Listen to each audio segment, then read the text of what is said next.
विद्युत क्षेत्र में ना तो रंग होता है ना तो चुंबकीय क्षेत्र में भी किसी प्रकार का रंग होता है, लेकिन जब दोनों मिक्स हो जाते हैं यानी कि प्रकाश में वह गुण होता है। अर्थात आज के वीडियो में आप सभी का स्वागत है। प्रकृति में अगर आप नज़र डालते हैं तो यहाँ पर आपको विभिन्न रंग दिखाई देते हैं। ठीक है, रंग के बिना आप लोग इस प्रकृति का, पृथ्वी का या संसार की कल्पना करना मुश्किल है। ठीक है, तो आइए हमारा टॉपिक आज का स्टार्ट करते हैं उन्हीं रंगों के बारे में। आज का हमारा जो टॉपिक है वो है रंग हमें किस प्रकार दिखाई देते हैं, किस प्रकार हम रंगों को देख पाते हैं। इस प्रश्न पर जाने से पहले थोड़ा सा हम बात करते हैं उस पर कि हमें वस्तु किस प्रकार दिखाई देती है।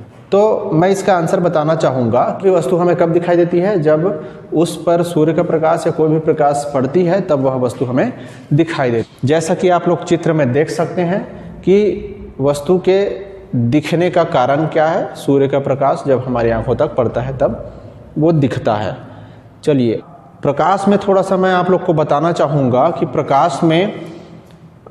प्रकाश जो है एक प्रकार का विद्युत चुंबकीय तरंग है। ठीक है, आप इस प्रकार से चित्र में देख सकते हैं, यह एक प्रकार का विद्युत चुंबकीय तरंग है और यह विद्युत और चुंबकीय दोनों प्रकार के आवृत्ति या फिर तरंगों से मिलकर बना होता है। विद्युत क्षेत्र में ना तो रंग होता है ना तो चुंबकीय क्षेत्र में भी किसी प्रकार का रंग होता है, लेकिन जब दोनों मिक्स हो जाते हैं यानी कि प्रकाश में वह गुण होता है। अर्थात प्रकाश एक प्रकार का विद्युत चुंबकीय तरंग है और उसी विद्युत चुंबकीय तरंग में क्या होता है, रंग होती है।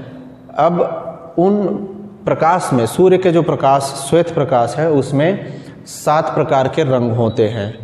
उस श्वेत प्रकाश में उपस्थित 7 रंगों के बारे में हम थोड़ा सा जान लेते हैं।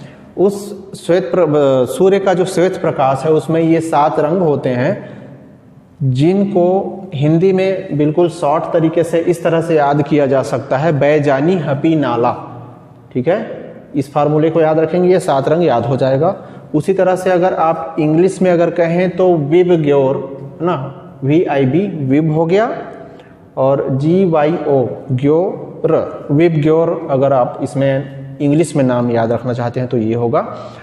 इन रंगों का अपनी अलग अलग फ्रीक्वेंसी होती है।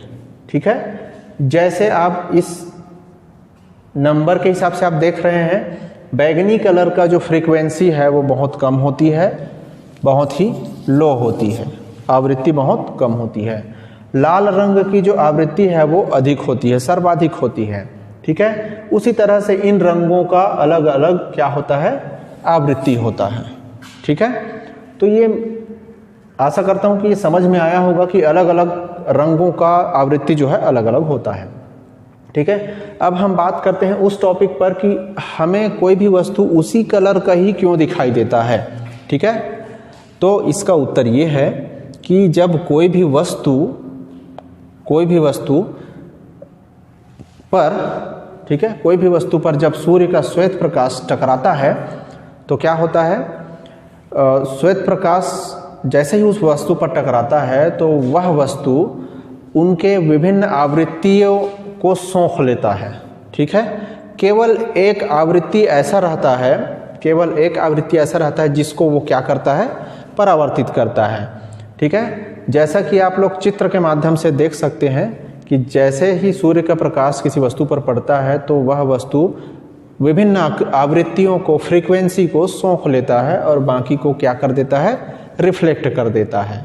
सेम यही होता है कि वह वस्तु उस कलर का दिखाई देता है। जैसे लाल रंग का जो गुलाब है, गुलाब का फूल है, वो हमें लाल रंग का क्यों दिखाई देता है, क्योंकि यहाँ पर ये जो लाल रंग का जो गुलाब है वो सिर्फ लाल रंग वाली जो फ्रीक्वेंसी है उसी को परावर्तित कर रहा है, बाकी को क्या कर ले रहा है, सोख ले रहा है। ठीक है, पीला कलर पीला क्यों दिखाई देता है, क्योंकि यहाँ पर वह वस्तु पीले रंग की आवृत्ति बस को क्या करता है, परावर्तित करता है, बाकी सब को सोख लेता है। ठीक है, तो कारण क्या है, सिर्फ आवृत्ति को वह वस्तु जो है परावर्तित करता है, उस रंग वाली आवृत्ति को परावर्तित करता है, इसलिए वह उस रंग की हमें दिखाई देती है। ठीक है, मेरा शर्ट जो है लाल कलर का इसलिए दिखाई दे रहा है क्योंकि यहाँ पर ये जो मेरा शर्ट है वो सिर्फ और सिर्फ लाल रंग वाली आवृत्ति को क्या कर रहा है, रिफ्लेक्ट कर रहा है, परावर्तित कर रहा है। ठीक है, इसलिए यह लाल रंग का दिखाई दे रहा है। ठीक है, अब आपका यहाँ पर प्रश्न होगा, आपने तो ये पूरा प्रश्न 7 रंग आपने बता दिया, आपने बी फॉर ब्लैक उसका यूज़ किया ही नहीं और बताया ही नहीं है, तो ये ब्लैक क्यों दिखाई दे रहा है? तो हमारा उत्तर होगा ये ब्लैक इसलिए दिखाई दे रहा है, ये जो आपका ब्लैक बोर्ड है ब्लैक इसलिए दिखाई दे रहा है क्योंकि यहाँ पर ये जो वस्तु है वो सूर्य के प्रकाश को सभी आवृत्तियों को क्या कर ले रही है, सोख ले रही है। किसी भी आवृत्ति को यह रिफ्लेक्ट नहीं कर रही है, हल्का सा रिफ्लेक्ट करती है, बिल्कुल हल्का सा। जो जब वह हमारी आँखों पर पड़ती है तब क्या होता है, हमारी आँख का जो रेटिना होता है वो हमारे मस्तिष्क तक उस तरंग को पहुँचाती है। ठीक है, और रीड करने का काम कौन करती है, हमारा मस्तिष्क ही। तो इस कारण ये क्या करता है, इस कारण ये काले रंग का दिखाई देता है। ठीक है, आशा करता हूँ कि ये इस सेशन के माध्यम से आपको रंगों का दिखाई देना है ना, उस रंग का कोई वस्तु क्यों होता है ये समझ में आया होगा। अब आज का हमारा प्रश्न ये है कि अगर हम किसी गुलाब के फूल को पीले प्रकाश से या पीले कांच से हम देखते हैं तो वह कौन से रंग का नज़र आएगा, जो गुलाब का फूल है वो कौन से रंग का नज़र आएगा।